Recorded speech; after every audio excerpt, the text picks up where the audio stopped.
De 2017 à 2036, la Chine allouera à la Guinée des prêts d'un total de 20 milliards de dollars pour financer des projets d'infrastructure. C'est ce qu'a annoncé le ministre d'État chargé du partenariat public-privé qui indique qu'un accord de partenariat a été conclu entre les deux gouvernements.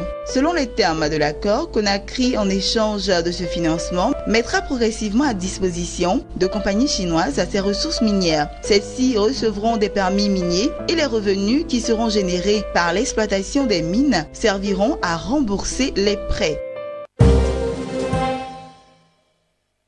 Les banques commerciales opérant au Kenya projettent d'allouer plus de ressources au suivi et au recouvrement des prêts qu'elles accordent à leur clientèle, selon un récent rapport de la Banque centrale du pays. Dans le même contexte, il pourrait être fait recours à des tierces parties pour mener cette opération. Dans l'ensemble, le secteur bancaire kényan s'attend à une hausse de l'encours des créances douteuses au troisième trimestre en raison de la baisse des performances macroéconomiques, de l'incertitude politique et d'un climat défavorable. Au mois de juin, ces créances douteuses ont augmenté de 0,5%, atteignant 9,9% du total des prêts accordés.